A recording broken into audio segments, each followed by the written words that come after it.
time for the last session, and it's a great privilege for me, Brian O'Neill, to chair this session, addressing the technology is addictive discourse. And first of all, you have to disprove by making sure that you don't check your email, you don't answer a text or your Facebook status or anything else for the next 90 minutes. And this will be a challenge. This is a really great topic because it is so very much in the air at the moment, and great that we have an opportunity to address it as part of this plenary session. I think we queued it up nicely with the World Health Organization this week, setting the topic nicely for us, because I don't think there's a news outlet anywhere that has not featured prominently the new classification of gaming addiction as a mental disorder. So it is quite striking, and that is something that has gone out through newsrooms and that permeates far and wide in terms of educators, policymakers, messages that parents are getting. And dare I say, probably reflects long-held fears or suspicions that they may have had anyway around various different kinds of devices that seem to be ever more present. So that's the context for a discussion this afternoon. Indeed, it does strike me that even over the course of our action, and as Jackie was presenting today, time moves very quickly.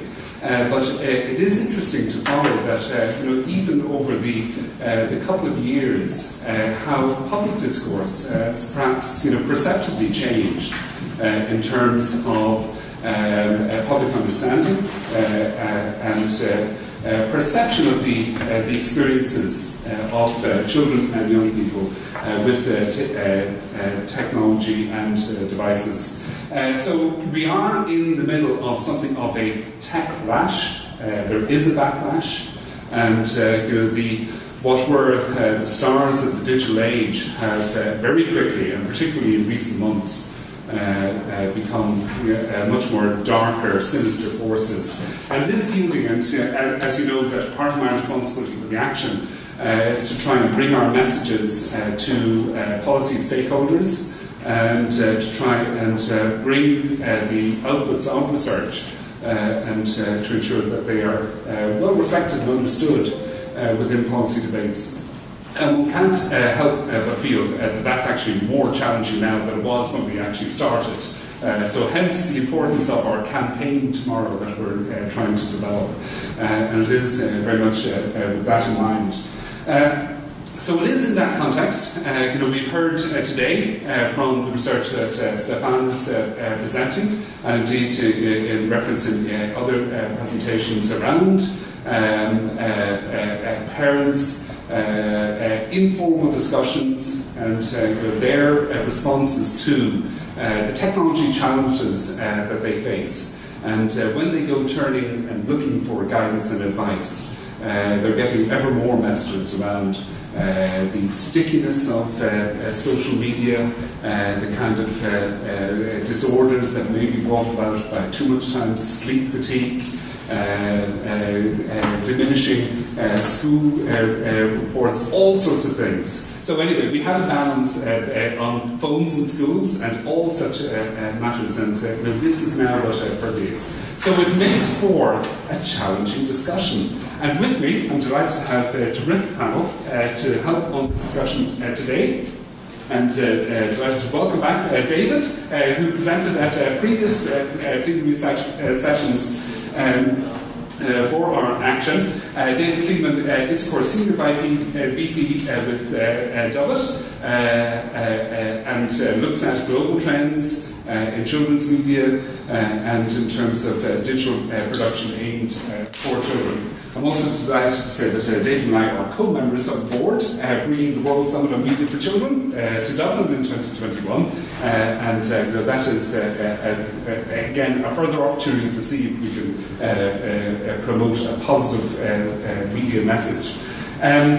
Sonia Livingston is, of course, a member of our Action and Professor of Social Psychology at LSE, and, of course, leads the Global Kids Online project and Parenting for a Digital Future, and I think addresses this issue probably more often than you would like.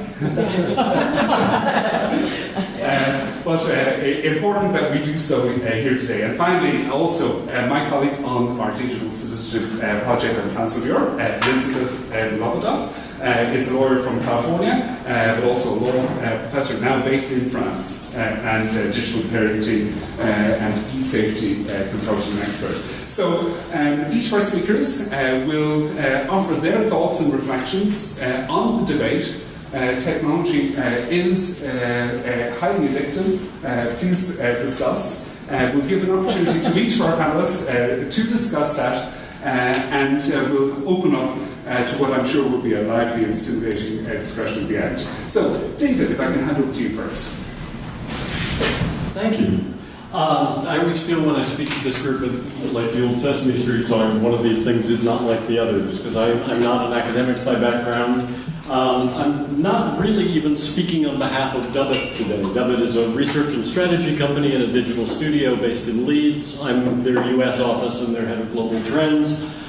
But I think I'm speaking to you more today as someone who's been in the children's media field for 35 years now, and has occupied something of an unusual position in that field of being at the hub of a wheel, the spokes of which are research, academia, child health, production, distribution, digital, the sort of all the organization, or all the fields that have a stake in children's media, and trying to bring them together to exchange ideas. So I've been something of a synthesizer of ideas, and I hope that's what I can bring you today. I tend to be a tech optimist. I love what children do with media, what media can bring to children. So I'm going to start actually with some stipulations. I'm glad we've got the screens in the back working, so you don't have to try to read the little text from there. I wanted to start with a couple stipulations that acknowledging some of the problems before I go on to challenge some of the beliefs about children and addiction and media. Overwhelming content is giving kids a paradox of choice. One of the things we are seeing in Dubbit's research is over 60% of children around the world, when we do our trends survey, say that they have often or sometimes trouble finding content they want. And it's not that it's not there. There's lots of content out there. The problem is they're overwhelmed. And there's so much coming at them, a fire hose of media, that they're having trouble finding what it is that they're interested in. Second, screen time. I've rejected the term screen time for quite some time. Screens today are their communication, they are play, they are learning, they are so many different things, from Skyping with grandma all the way through to watching a Nickelodeon show to digging deep into a topic that fascinates you. So time spent is a very poor measure of whether children are for concern about children and media, because it's what they're doing, not just how much time they're doing it. But that said, out of balance media use is problematic. As out of balance anything would be. If a child spent hours and hours a day reading a book, to the exclusion of socializing with other children, to the exclusion of all the other things that you want them to do in life of play, we'd consider that an issue as well. Risky media practices are also worrisome. We do have to worry a lot about things like bullying online and the social effects of social media, about violating privacy, children's privacy. And then finally, a lot of digital apps and games are designed with persuasive or manipulative techniques. We have to acknowledge that up front. And often, whether they're intended just to try to get your attention or whether they're designed to try to monetize your attention. All that said, we are seeing this rush of images of children that I think are designed to scare parents about how they use media. And I'm just going to run through these very quickly. Digital heroin. Glow kids. You don't often see kids actually use technology in the dark room with that glow, but that's the favorite image. Shorting the internet. And game over. I prefer actually to turn to one of my gurus in children's media, Lisa Guernsey, who wrote this book. I'm sad they called the second edition Screen Time. The first edition was Into the Minds of Babes, which I thought was a much better title and didn't use that screen time meme.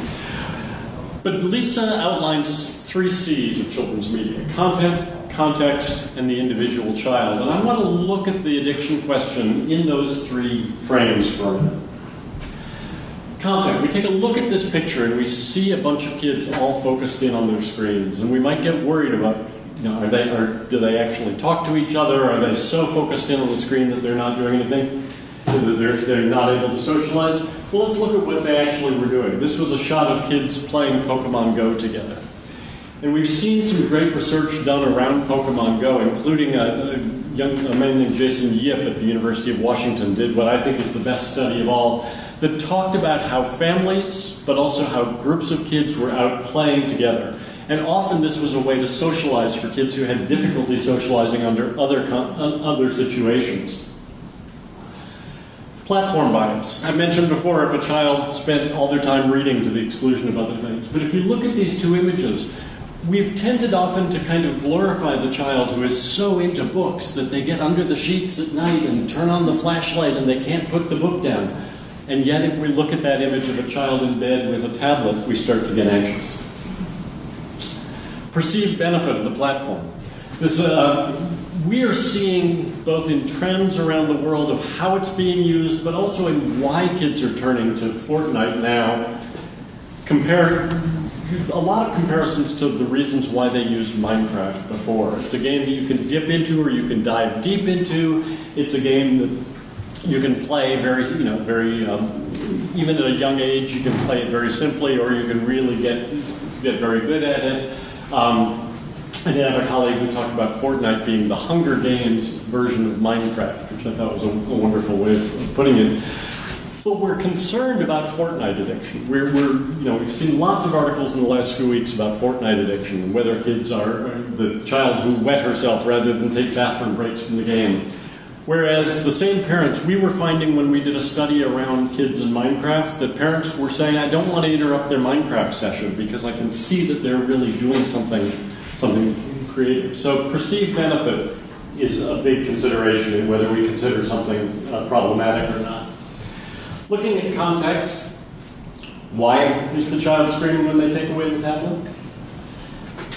Is there a cultural context to this? If you look at some of the places where there's already treatment prevalence for what they consider to be internet addiction, a lot of it is places where they want to exert a good bit of control over children. Where, as you see UNICEF saying, the idea of addiction to technology has been used to justify incarceration of children in treatment camps. And looking across the 31-country analysis, can we compare the feelings about use of technology with the political situation, with the cultural situation in the countries that we're talking about? Is there an economic context? We see frequently pathologizing teen behavior as something that is easy to do as a privilege of the wealthy.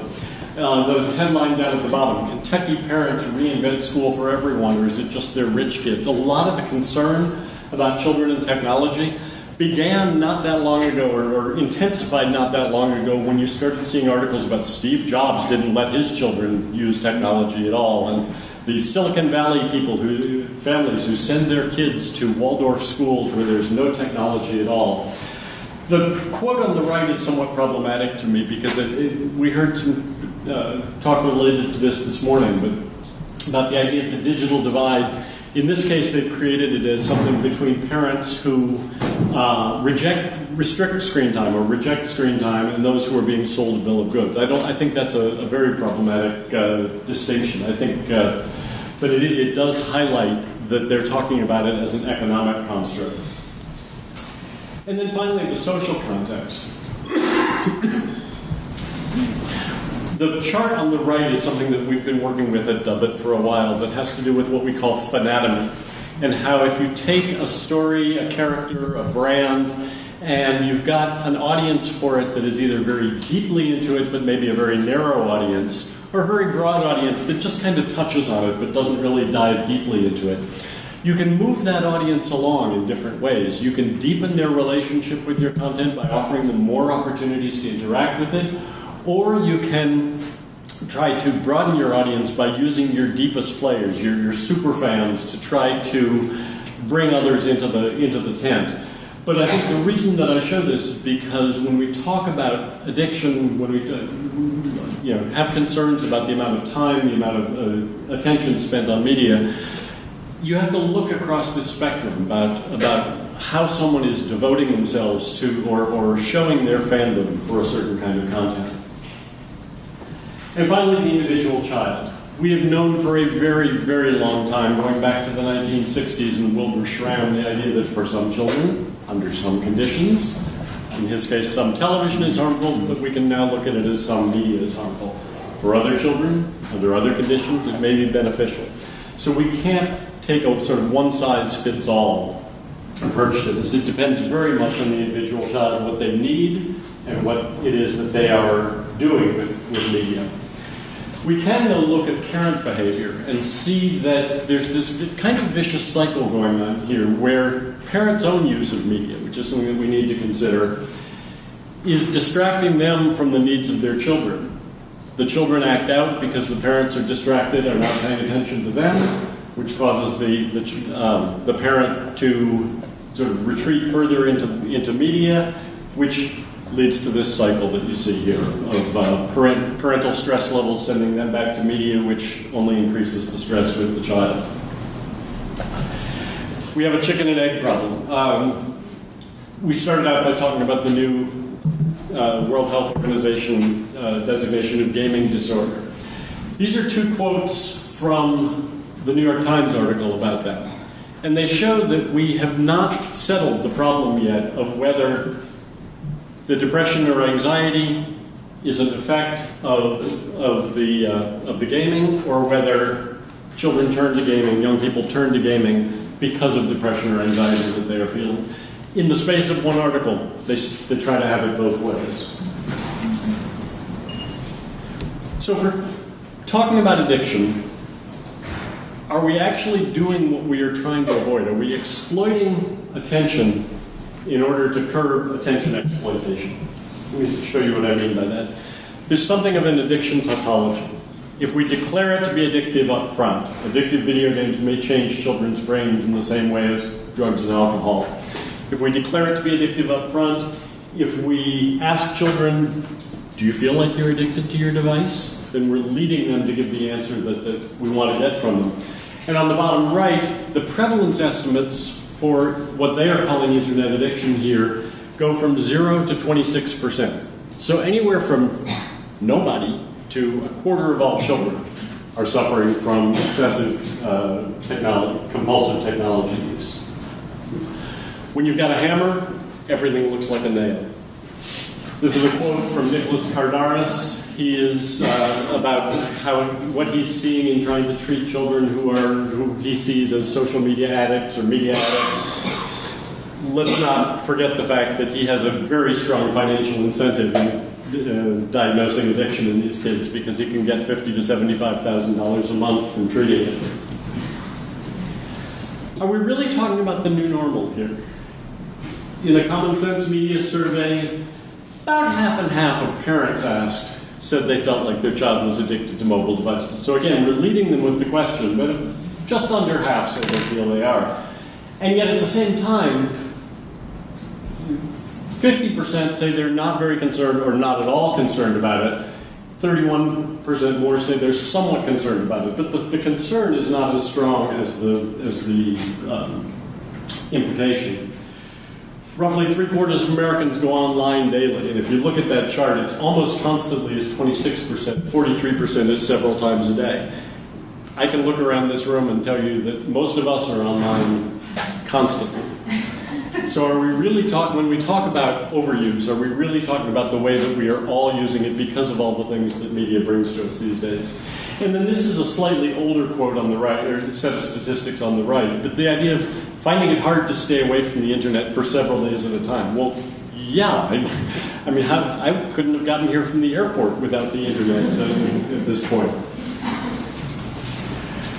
So what we've turned to is common sense media says, well, we use the term colloquially, not diagnostically. And the problem is, I don't think most parents understand the difference between colloquially and diagnostically. I think if you are talking to a group of parents and you talk about internet addiction, they get very scared and they don't understand how you're using it. So what you're doing is you're commanding attention with clickbait by saying children are addicted to technology, which causes parents anxiety. And by using it colloquially, we're giving the press free rein to use it in their headlines as well. So this is really just creating a cycle again of amplifying the problem that Common Sense and others are trying to curb. So it's not addiction, what is it? Here's one quote from the leader at the Child Mind Institute in the US who says it doesn't really capture the behavior that we're seeing because it's not an increasing dosage. It's not that you need more and more media to get the satisfaction that you're looking for. You're using it constantly, you're using it for different purposes, but it's not an increasing need. I like this designation. Jenny Radesky, who heads up the Children and Media Committee for the American Academy of Pediatrics, talks about it as functional in terms of functional impairment. That's a very practical term that I think parents can much better understand. If you see media use getting in the way of your family's ability to do what it needs to do, then you recognize that as the problem and you begin to work with the functional impairment. You begin to work with the behaviors that are affecting your family. So where do we go now? Just to close with a couple of things. We can't take the same approach, even if we think about this in terms of addiction, we can't take the same approach that we took to something like cigarettes. Because the answer for cigarettes is don't do it. Stop smoking. That's not practical with media and technology. They are too embedded in everyday life to go about it that way. So what are some of the things that we can do? Google, Apple, Facebook have all introduced managing tools within their apps. So Google's Family, Apple just introduced their screen time apps within the last couple of weeks. And in the middle you have the Facebook Messenger Kids. They, in full disclosure, I'm on their youth advisory committee, and Dubbett's trends surveys were used as part of the design in designing Messenger Kids. But they added, a couple weeks after they launched the app, they added sleep mode so that parents could say, okay, it's time to turn it off for a while, and the app would go to sleep and tell the child it's time to take a break. My concern about this is they're great to have, certainly want them there. I can tell you, as I said, I've been in this 35 years, when the V-chip was introduced in the US to allow parents to block violent or sexual content or language in the US, over 90% of parents said, absolutely, I want that in every television. I want, that should be mandated for every TV. So they did.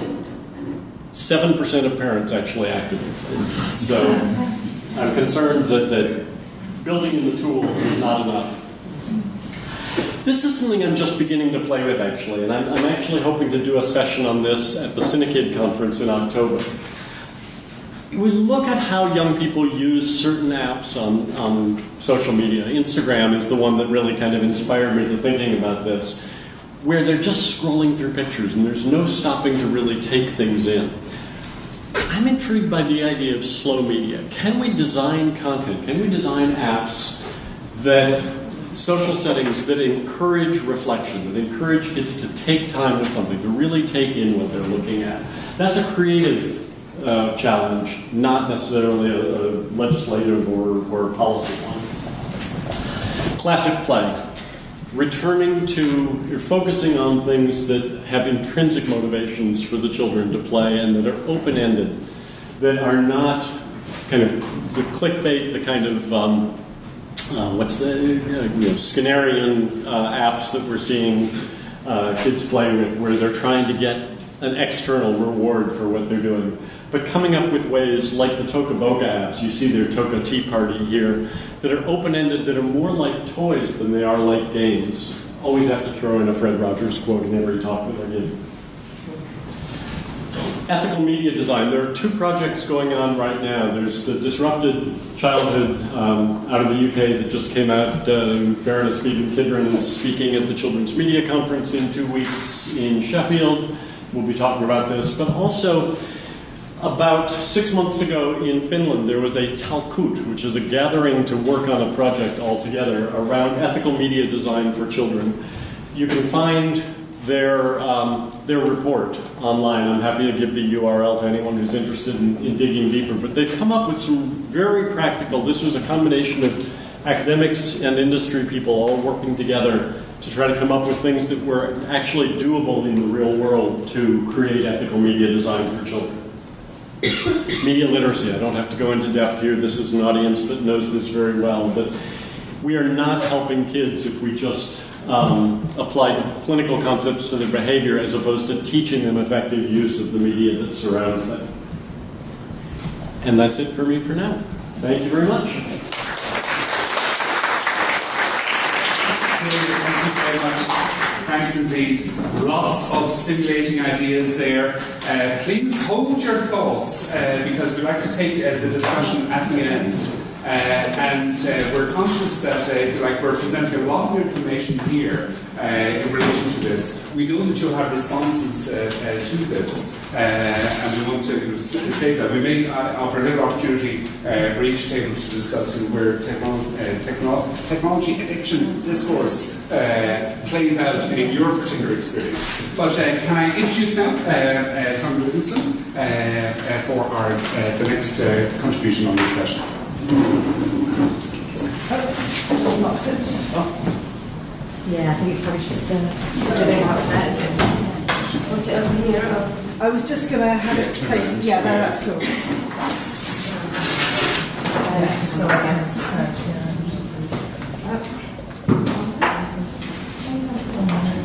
Sorry. Yeah, that's a good back. Good. Yeah? Yep. Good. Thank you very much. It's working, yeah.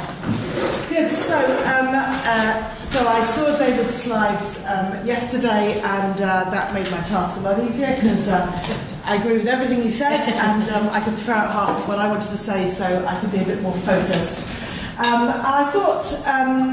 So my focus will be as a researcher, and a researcher, as Brian said, I'm a social psychologist, so I spend much of my time researching with children and parents in family homes, and looking at the provocation that we were given that technology is addictive. What do we think about this discourse? And I thought, okay, so if addiction is the problem, screen time is the solution, and I think both of us will see a strong connection between the addiction discourse and the screen time discourse. So I've been thinking about the kinds of evidence that we produce and the wider community of children and technology produces and the ways in which that evidence gets used. And just to give you kind of one story of what I'm engaged in at the moment that really provoked me to think. So I think a number of countries have produced their screen time rules in the last period, perhaps triggered by the American Academy of Pediatrics rethinking theirs. So in Britain we're doing the same, and I'm on the group for the under 5s, trying to produce the screen time rules. So I was presented, it's a very well-meaning group, so I don't want to undermine the effort, but I was concerned to see that the entire body of evidence that we were looking at was about the relationship between hours of screen time and harms done to children, to their sleeping, to their eyesight, to their concentration, to their learning, to their vocabulary, etc. We got a long litany of all the negatives. And I said, what about the work of this group? And I sent them, as it were, my list of all the studies that could also say, but screen use, engagement with technology, also brings all of these positives. And they said something that Rosie said earlier, well, these are not meeting our kind of standards of RCTs, etc. But more important, they haven't got our measure, because we're looking at how young children engage with digital media and the educational benefits and such, but we're not correlating those benefits with a single measure of screen time. And so all of those studies were ruled out, and so we were just left with all the negative studies, and therefore all the conversation was about rules. So to me that was a real kind of learning moment, and it was impossible to argue with a kind of set of folk with a medical mindset that because we're not using that outcome, that measure of screen time. Anyway, so you can see the so that's one kind of concern.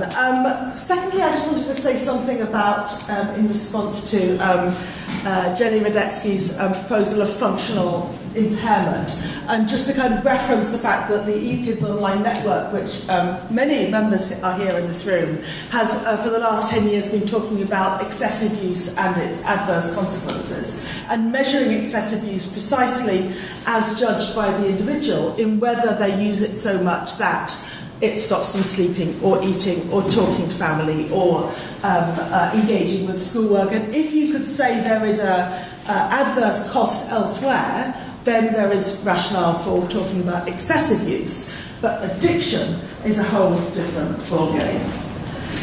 So one of the things I wanted to point out today and discuss is the way in which the addiction discourse is part of a much bigger vision. So the kind of bigger vision, which I think David also hinted at, is the sense that we're going to hell in a handcart, as we say in Britain. There's probably, I don't know how everyone just translated that. That would be interesting to know. It is a problem with technology, but the problem is that we have a problem with children. And I think that's really what motivates a lot of us when we think the idea that technology could and has the capacity to destroy an entire generation. So Jean Twain-King's book, which she had a short article in The Atlantic that this is produced this image, and I've just put up one of her graphs. So in her book is stacked full of evidence. It's not that we have a lack of evidence. It's a particular kind of evidence. So as with the screen time rules, this is now for older children, but it's a particular kind of evidence that is being mobilised to establish the case that the technology is the problem and is the sole problem. So she draws, so she has a lot of longitudinal data, which of course many of us would die for. We would love to be able to follow, children over the years in which technology has been adopted. This one is about how much children feel lonely, and she draws a very precise time point that children's loneliness began to increase at the moment at which the iPhone was released in the US. So, we teach our students in kind of Methods 101, do not infer causation from correlation. Please think about all the other factors that might account for what looks like a very clear correlation. We show all our students that fabulous website of the spurious correlations between all kinds of factors. So, what else happened in the early 2000s? Well, I might point out austerity would be, one good option. We could think of a host of other things. So when you start digging, and I always, every time I see one of these screen time headlines or internet addiction headlines, I always kind of start going backwards in a rabbit hole. That's another British metaphor. I don't know what people do in different languages. Probably don't go down rabbit holes, but you kind of start going backwards. Here's the headline. Who said something to the journalist? What was the research evidence behind that? Let me go and look at that research evidence and see what kind of methodology, what kind of sample, when was it done?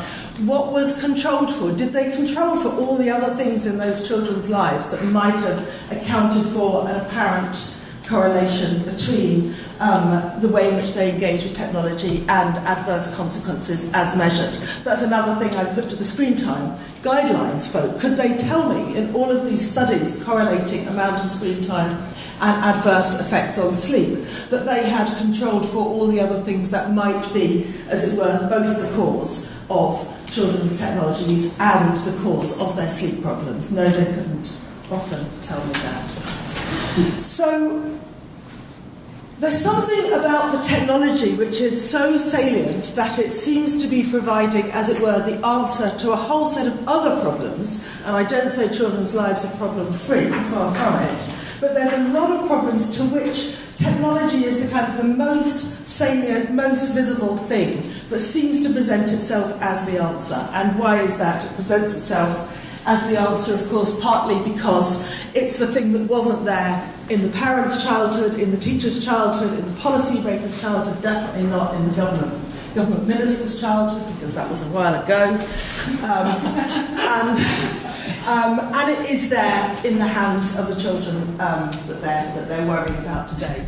So it seems to, it's the kind of become the go-to single solution. So in Britain this week, the latest government minister has decided that we will ban mobile phones in schools. I just despair of those people developing entire programs on learning and digital learning through children having their own devices, all the arguments we've made about how the bring your own device makes the link between the home and the school, the learning anywhere, anytime, all gone. It's all, as it were, the addiction discourse is winning.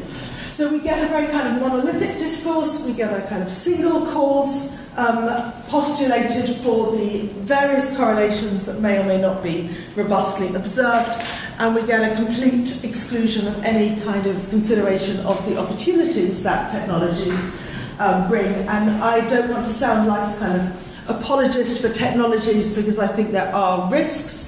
Those of you who know my work will know that it's precisely thinking about the balance between the risks and the opportunities that is crucial. But in a discourse where all the opportunities are dropped out, we have to take a critical stance. So that's my kind of framing, and a lot of the ideas I put in a brief that Alicia Blum-Ross and I wrote on the left-hand side of that screen, where we try to review the emerging research and also the advice that is coming, especially to parents, as they think how to address screen time in the lives of their children that they did not have when they themselves were children. It's part of a project called Parenting for a Digital Future, where we're really asking parents to look back at their childhoods, forward to their children's adulthood, and then kind of use that as the framework within which to understand how are they thinking now. And that's a qualitative project, and our emphasis has really been on the diversity of families, all the different things, all the different problems that they are facing, from families who are migrants and may not speak the language of the advice that comes to them from the Department of Health, to families of children, who have children with special educational needs that don't, really hope that technology might be a very special kind of workaround for their child, and screen time advice is deeply problematic.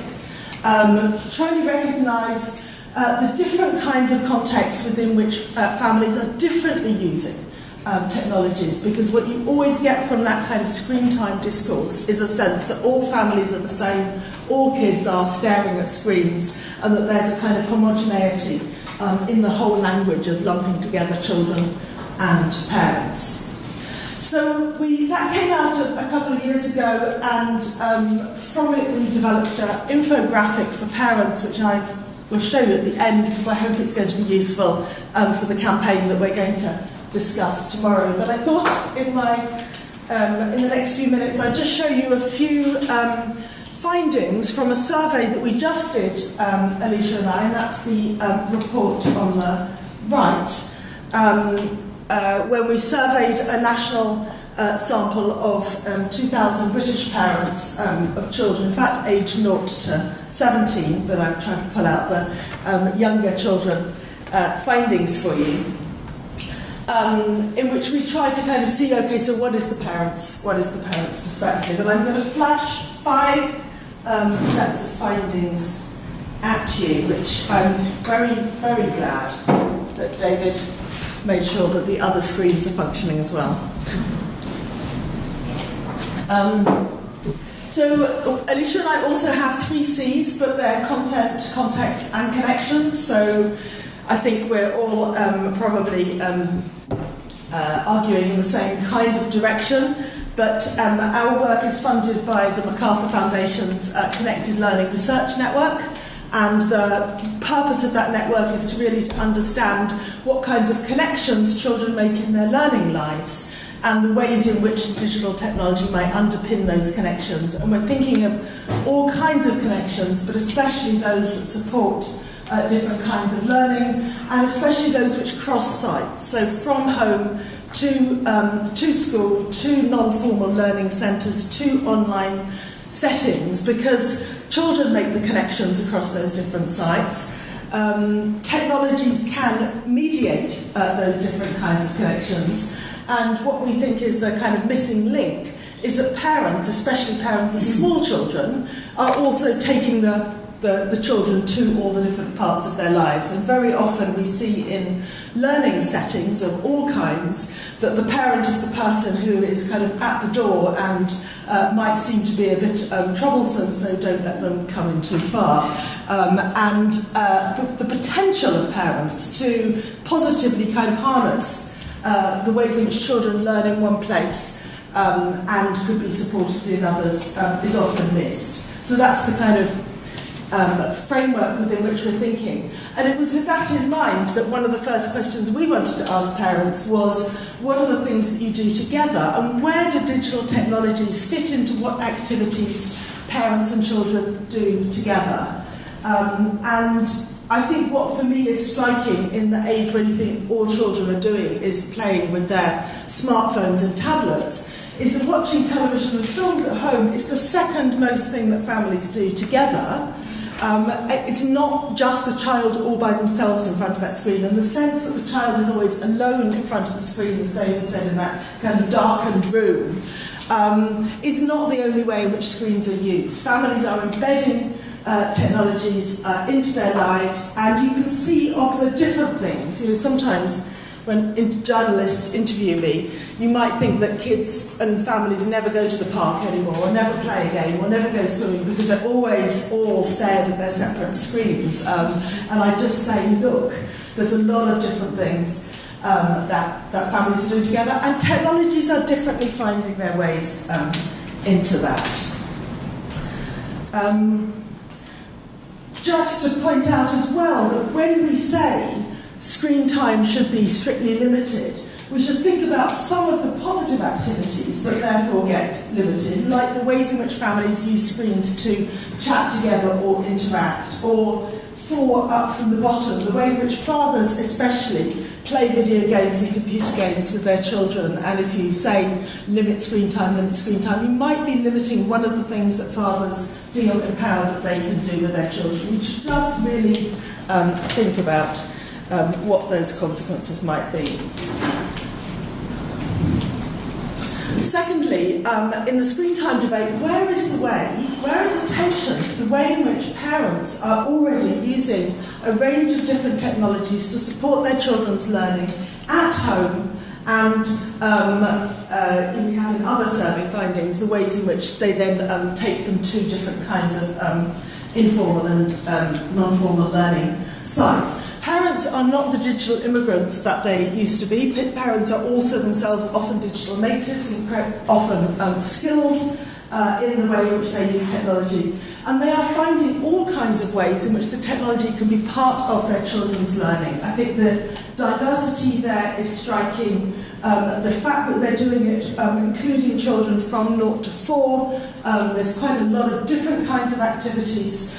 There are notable social class differences in these practices, and it's one of the kind of interesting things how much screen time is particularly, or screen activities are particularly taken up by more educated and more middle class families. I think the worry in the back of people's minds is really about what poorer families are doing, but what we see is, and in other spaces, of course, we think about the inequalities with which families from different socioeconomic backgrounds get to benefit from some of the things that technologies really can offer.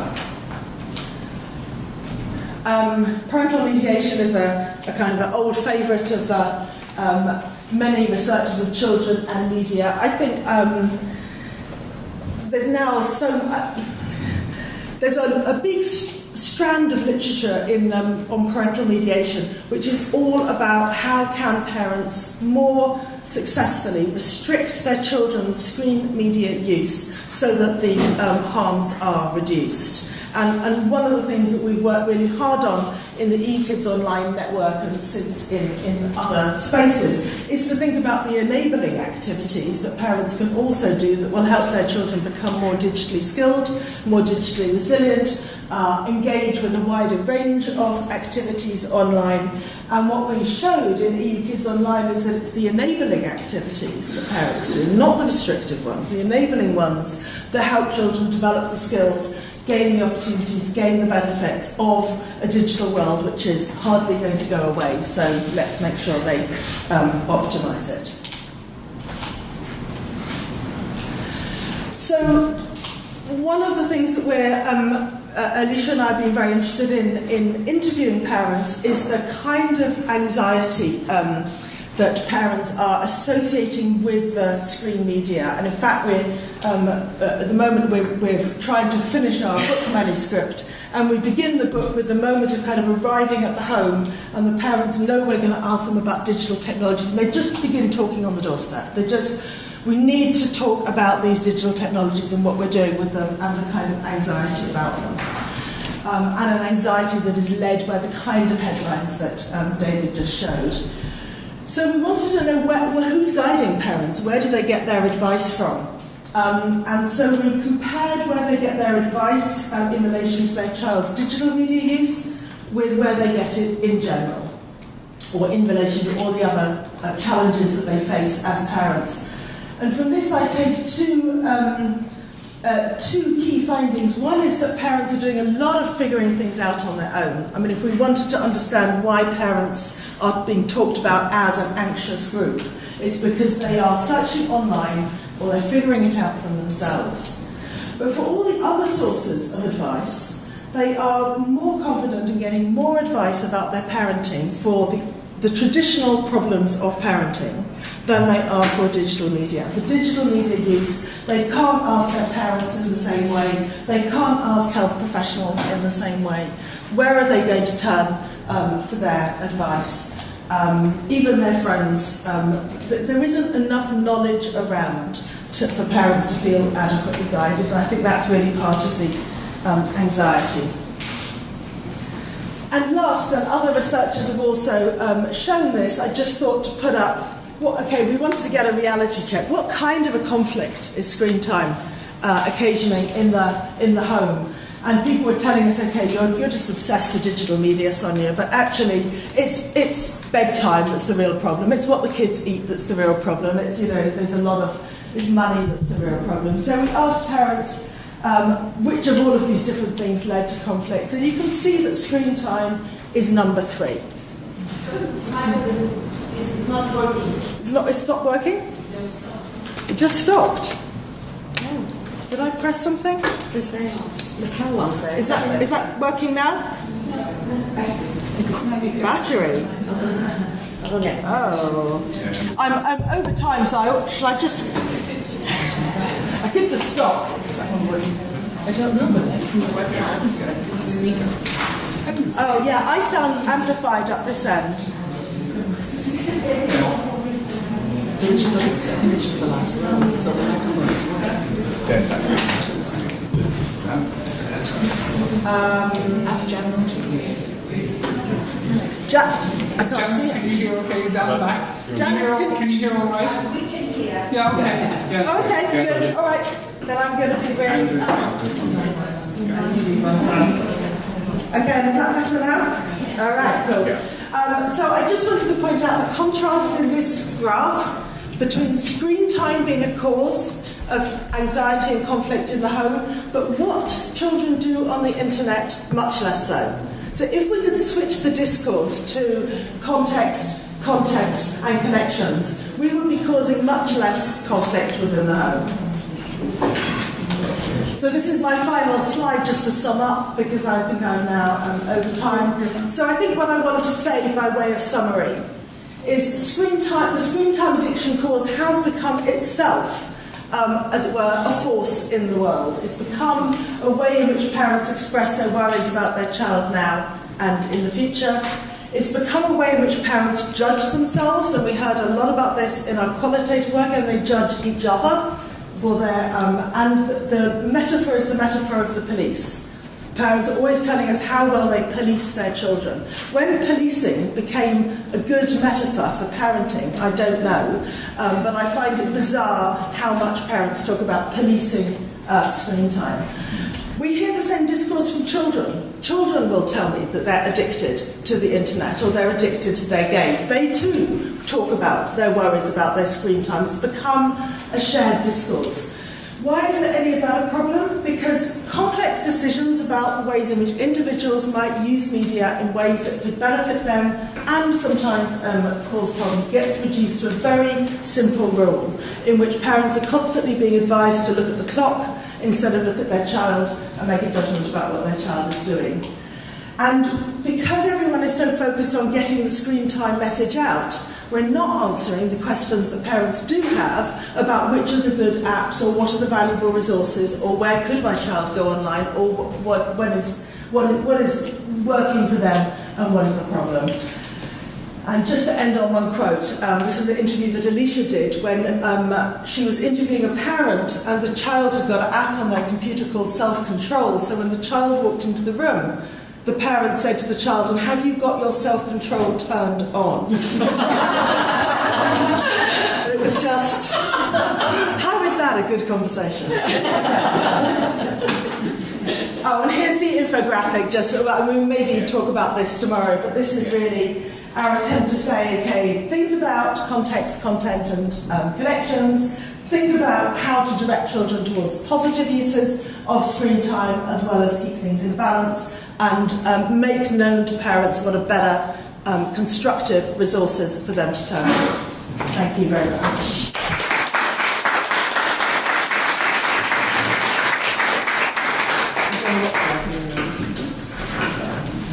Fantastic. Thank you very much, Sonia. That's terrific. We're producing very full responses to the discourse, and this is going to be interesting for our debate because let's not be all one-sided. We're looking forward to a rich debate on this. Finally, Elizabeth, the floor is yours, and just one moment.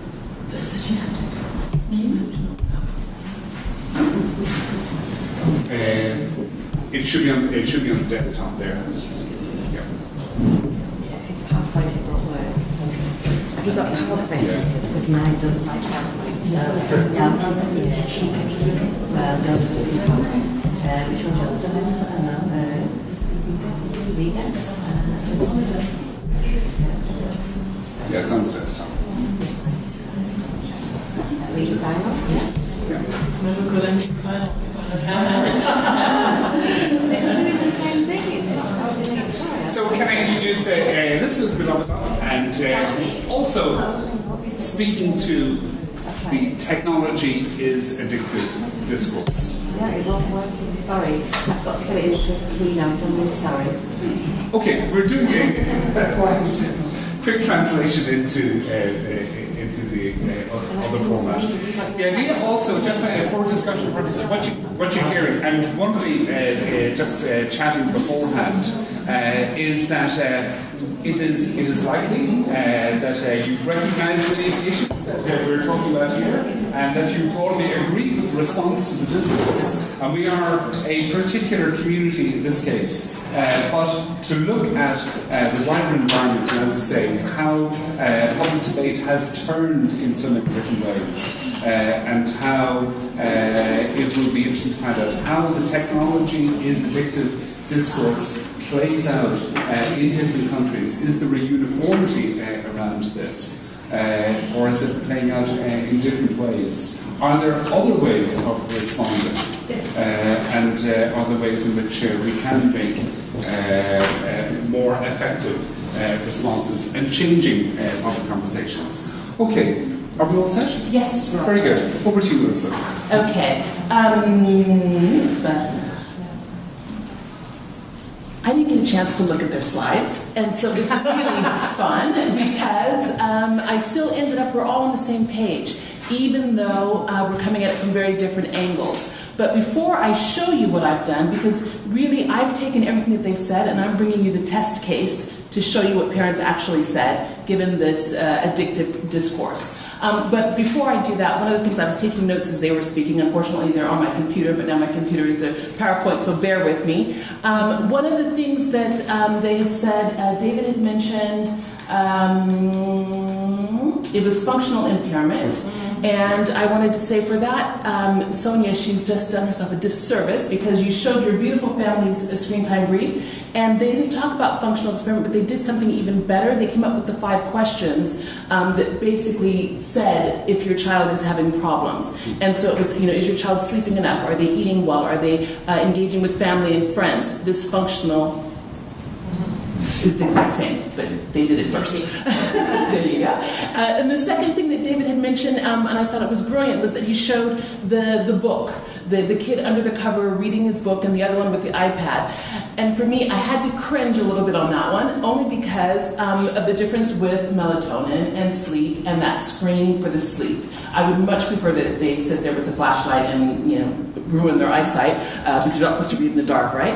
But still, so that was my 2 little issues that are non-issues. And then the third thing is that Sonia had also mentioned the ban on smartphones in the UK, and I saw such disgust as everyone was like, yes, it's horrible. But I wanted to say that in France they're doing the same thing.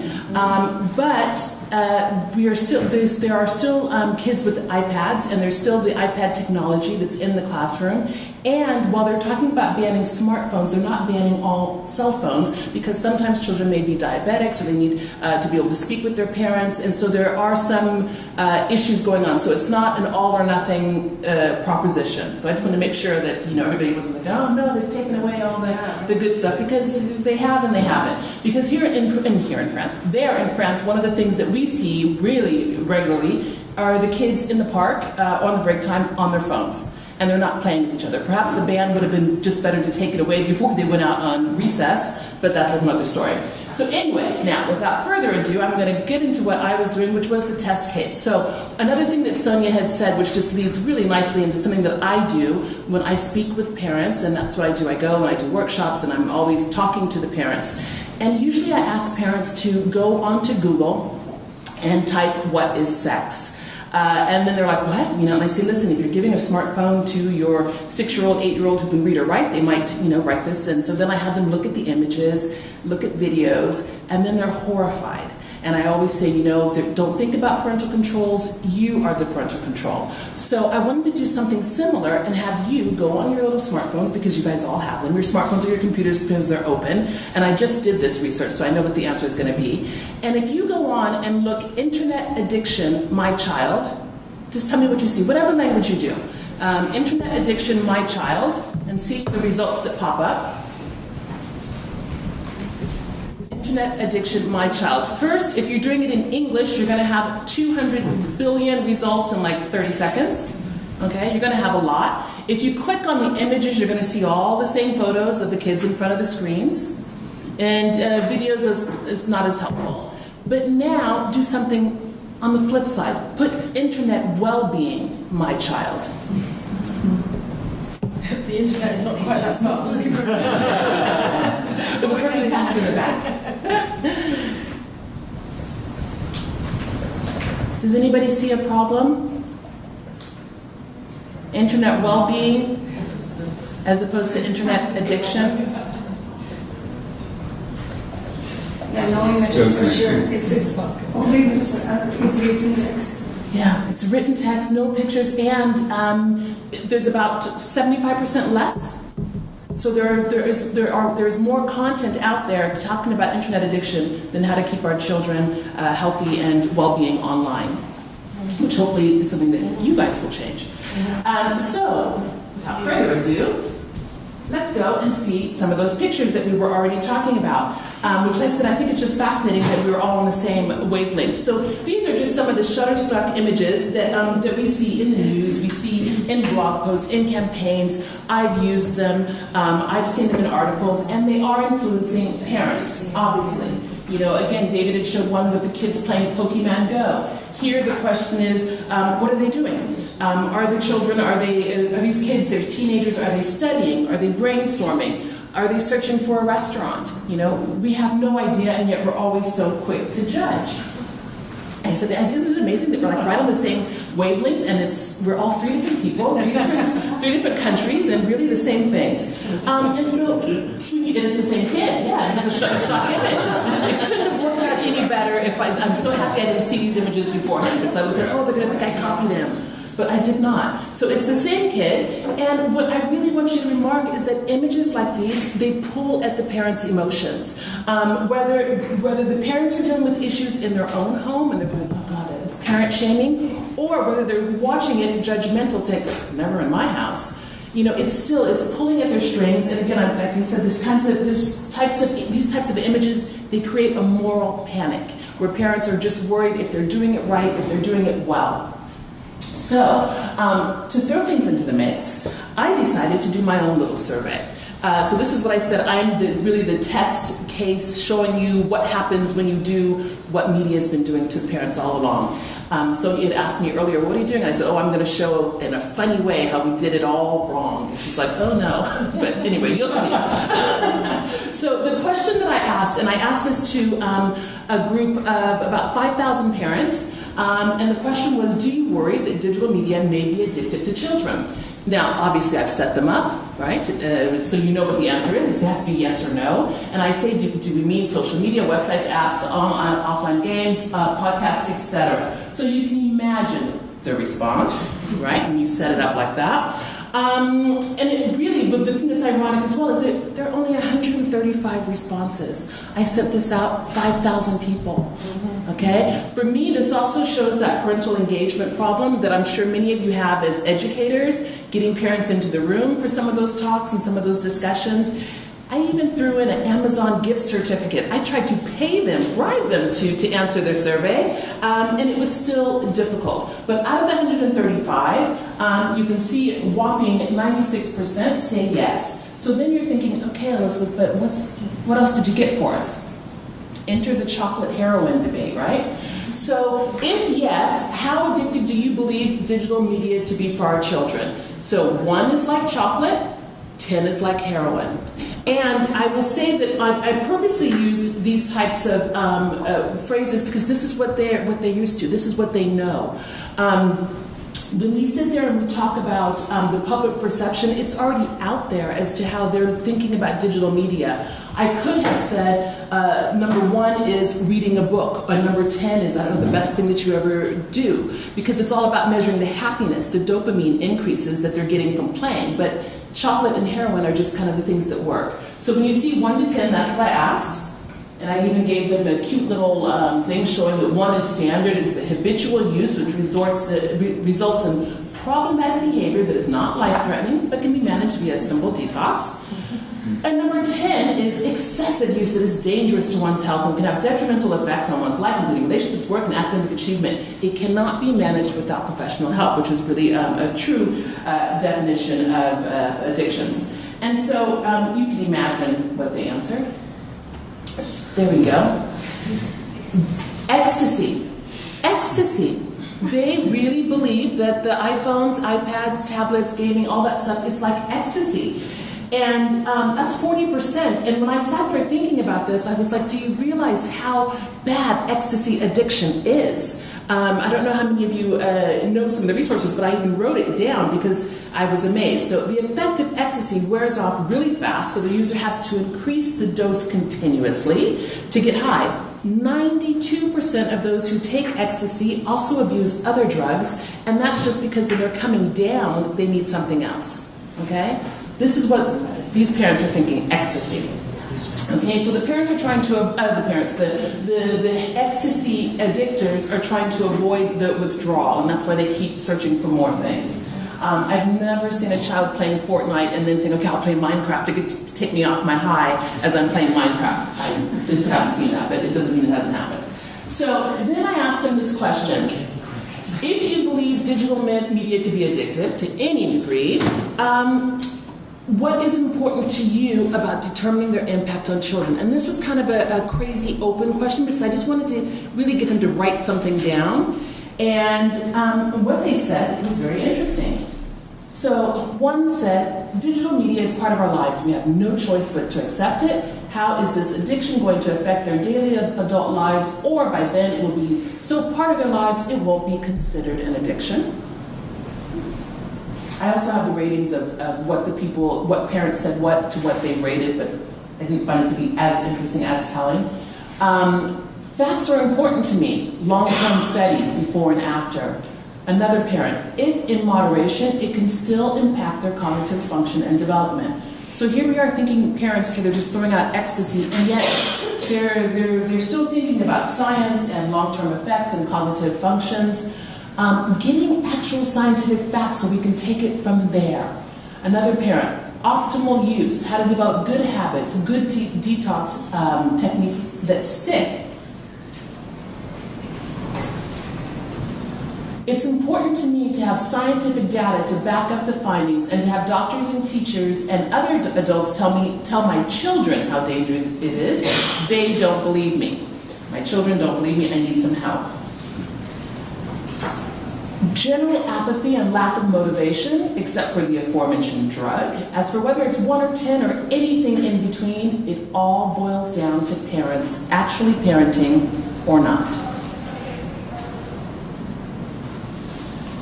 I think it's more about access, time management, and other available stimulation. Actually, I believe it can be more addictive for children that are prohibited from use. And we've all seen that. The child at the birthday party who's not allowed to have any sweets, and they're the ones sitting there by the cakes going like this nonstop because they're not allowed to have any sweets. This parent says, our teen son asked us to change the password to Netflix. Part of the addiction is television series, escapism. Another parent, how it impacts their behavior, their choices, and their feelings of self-esteem. And I had to include this one. Oh, there's another one right after. This parent says more awareness, more education, more boundaries for both children and parents. Knowing how to manage the children's exposure in order to limit the addiction risk while not making them ostracized at school. I thought that was very interesting as well, because we all understand that when children are at school, if you don't have the latest Minecraft skins, if you don't have enough V-Bucks or Robux or all of the other things, or the latest cell phone, then you can be ostracized. If you don't know who the latest YouTuber is, all of these things can have an impact. This one made me laugh, and I had to include it because it was serious. Protection, yes, but your survey is so totally outrageous. It's hard to be serious given the lack of findings. I was like, yes, he called me out on it. But still, some of the things that I found, some of the informal takeaways of just doing this simple exercise was that really we have to think about the public perception of technology addiction. We know that that's not what it is. It doesn't matter what we know. It's what they know, and it's what they think, which is why I really did this survey, because what the public thinks, whether it's right or wrong, whether it's scientifically proven or not, and we know it's not, we need to figure out a way to shift that. And it is very difficult to shift. But I think that doing the survey and looking at the images, one of the things I was able to really put my finger on is that this is a very emotive issue. Parents feel this. It's visceral. And so with that in mind, I was thinking for Brian's parents campaign for tomorrow, one of the things that we need to be thinking about when we talk about raising awareness and showing evidence that, yes, that's great, it might help, but it hasn't helped so far, but consider that a good PR campaign is going to deal with the emotions. It might be something to help flip. The other thing that I would say would be fear. Fear also works, but fear in a different way, not scaremongering, saying all these other things. And I'll give you a very biased example, and I'm going to do this because I'm American and I can get away with it. If we were to tell European children that the Americans and the social media companies, that this technology is done to increase addictiveness so that way they stop using it so American children can get higher results in their academic levels, that type of fear, what would that do? Okay? So, and God, it's being recorded, but still, I hope that people don't think that's a real example, because it's not. So then, what parents should know? Media use of the term technology addiction, they should know that it's just being used out there. It's just a layperson's term. That yes, technology it does cause dopamine release, but it's not been proven to be a drug. I have not seen the studies yet. True addiction, it's a very small percentage, and we need to make sure they understand that controversy over the gaming disorder. As I said, we did not share slides beforehand. Isn't it pretty amazing, right? The same sort of things, right? And lastly, more research is needed, and so we need to keep telling parents, don't panic, but they need to parent. Lastly, I just really love this quote. It says, people don't think that depressed people who sleep all day have a bed addiction. So I think the same can be said for tech. Thank you very much.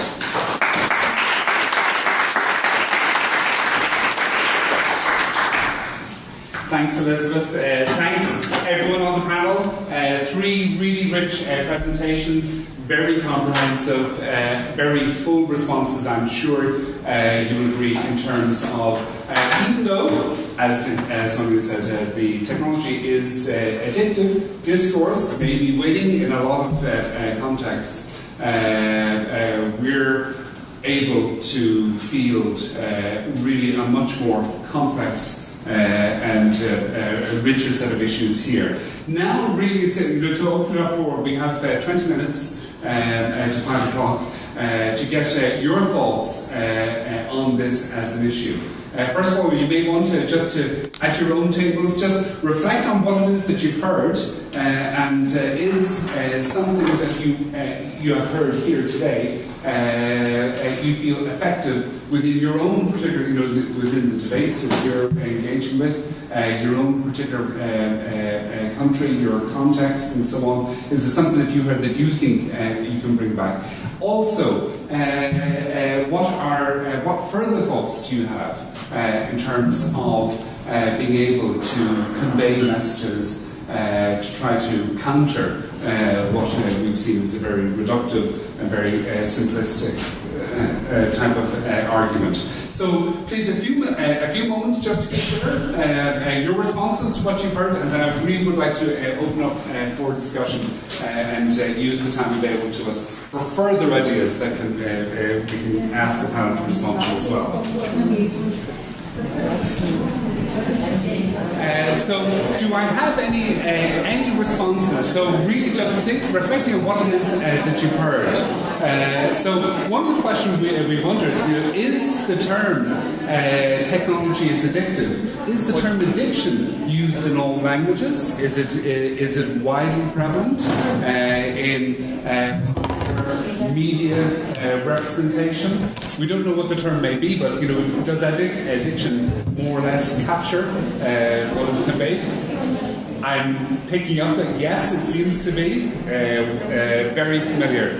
So, any responses to the evidence and the actual counter discourse that we've raised today, and thoughts about how it could be further progressed? Wonderful. If we look throughout history, it's always the same discussion. It has been the same for books, it has been the same for TV, and I wonder whether it has anything to do with the technique, or if it's rather a kind of epiphenomenon. And the real point is how parents take care of their children, how much they appreciate their child, how much they acknowledge what is going on, and how much they do family. And it's not important whether this is the screen about which we are talking, or the TV, or the book, or even the bed. Okay. So it's not a new discourse, it's a continuation. There's nothing new. David, I think, do you think that's one of the points you were making?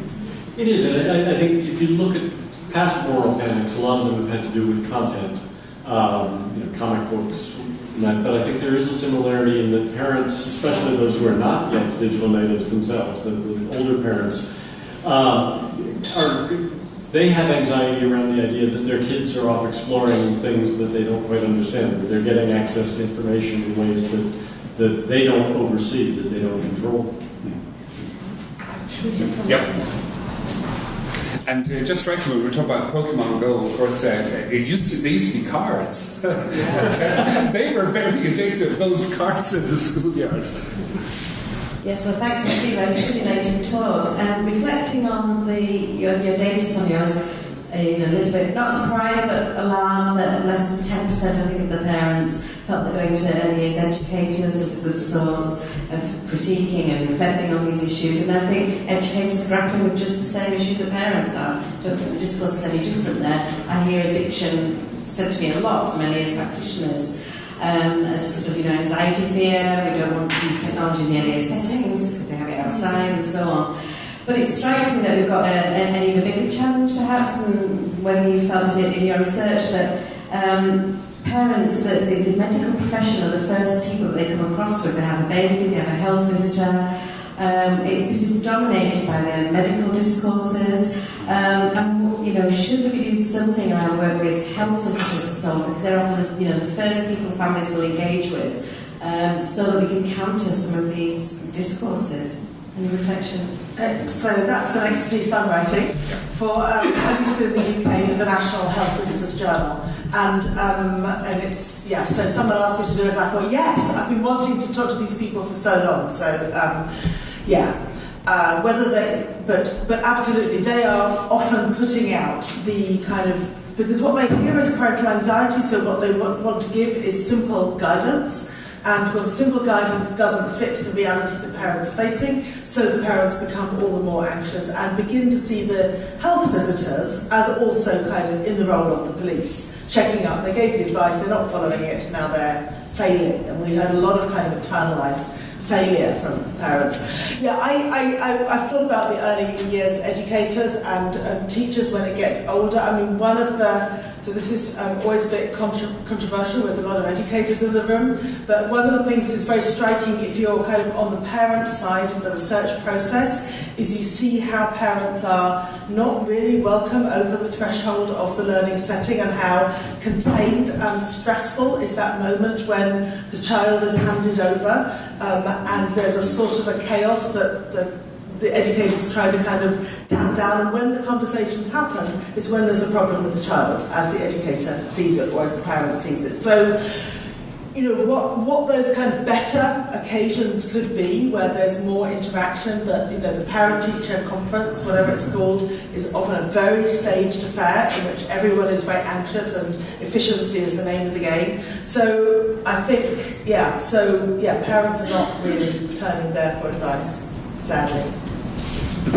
Okay. I was just going to sort of come right from the US perspective, the pediatricians became part of the problem, actually, because their initial statement on children and media was no media before 2, which sets a parent up for failure from the beginning. Yeah.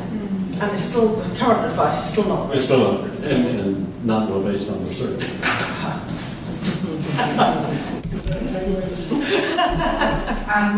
Responding to what Sonia was saying, that if you look at the parenting practices of education professionals, it's quite easy to understand why parents don't turn to them. Okay. Well, really. And the other thing is that we do have the methodology that works, where you don't blame the parents for not turning up, for not responding, but we can reach out. We work together with Janet Goodall from the University of Bath, and she keeps telling professional educators that there is no such a thing as hard to reach parents, just parents that you haven't found the way to reach out to yet, and you have to work with it. Being a professional educator or somebody working with parents. And we do have out of Europe good experiences with working with other professionals, but we're trying to promote what they're doing in Mexico, where pediatricians get a separate training in education, because it's not just digital technology, but those professionals that young families regularly meet, be them pediatricians, district nurses, social workers, they have no training in early childhood education, or I would rather say early childhood development, as UNESCO is using it.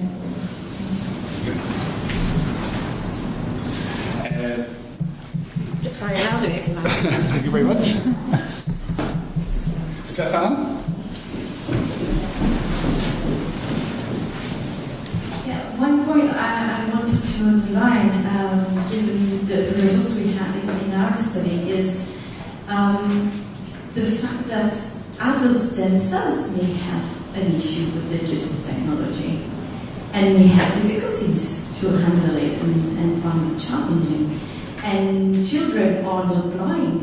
They see that there is a problem there too. And a little bit of more self-introspection might be needed there, especially because we know as well that parents are very much playing the role of a model for their children. They are mirroring what they see as behavior. And so if they see someone taking the cell phone even at dinner table, they will do the same.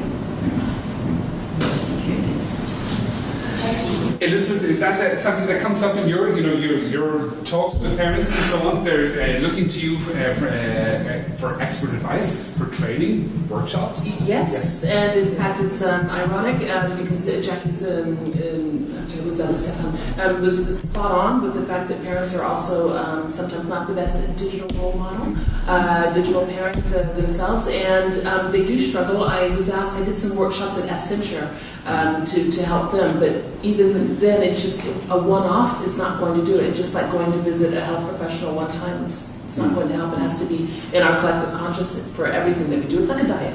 A diet doesn't work unless you do it every day. Janice? Yes, I wanted to point out that the European Social Network did a study about a year and a half ago and discovered that in childcare centres, in kindergartens, it's very important to train even the assistants, even the people who clean up after the children, because in fact what they discover in countries like Portugal, where there's a ratio of one child to maybe one adult to about 17 children, the adult can't have a coaching role. In countries like Sweden, where the ratio is actually 1 to 3 or 4, no matter who the adult is, they have a really big coaching role, and so they could play a much bigger role in this if we really reached out and started training or started giving information to everyone working in these childcare centres. The other point is the fact that the World Health Organization just in the past month has actually classified gaming disorder as an addiction. It must surely shape what we're doing when we're talking to the parents. Any more contributions down that end? Anyone else come in on this? David, maybe just to throw in a question here in terms of you addressed some of the challenges to industry and for industry, and that there are design questions here, that there are potential design solutions which may go against the grain for many business planners in terms of their job is to attract eyeballs, audiences. They've got to get users and get repeat users. But what's your experience of trying to raise awareness around this dimension of how you use your platform?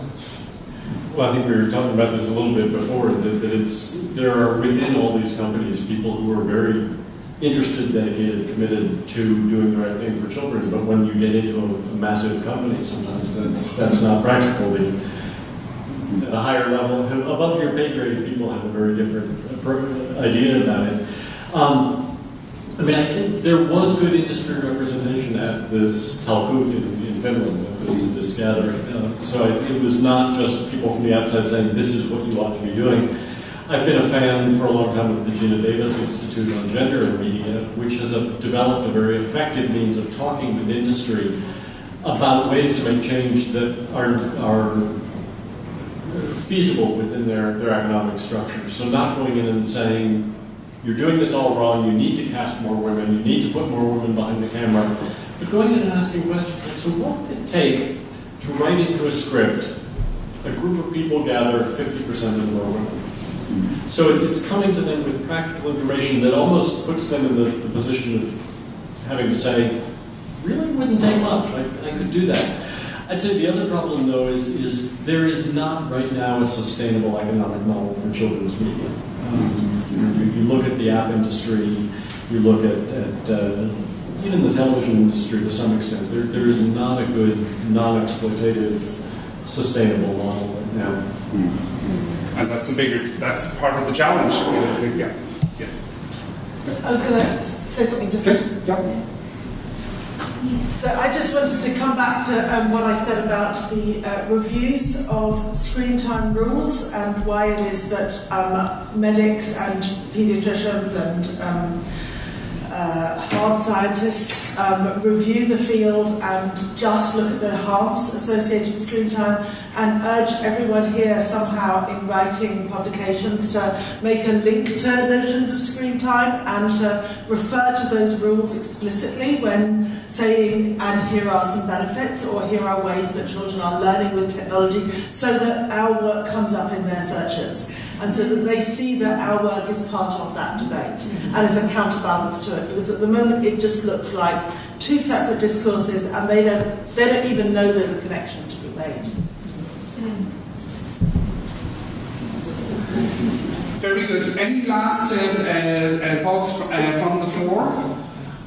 We've had a very full discussion today, and I think there's been a theme running through the day in terms of we're building more evidence, we're building more insights about the benefits and the opportunities and the perceptions of parents in that relationship of children and media. And yet there's this wider storm out there. So one of our challenges, as I said at the outset, is to ensure that the work of the whole network and the action as a whole is brought in accessible ways, in ways that can be taken up in popular media, in public discussions, in political debates, because we've had, I suppose, the once-in-a-generation opportunity with GDPR, among others, to have a public discussion around age, privacy, concern about use, and it has worked in beneficial ways in some contexts and less so in others. So that work continues.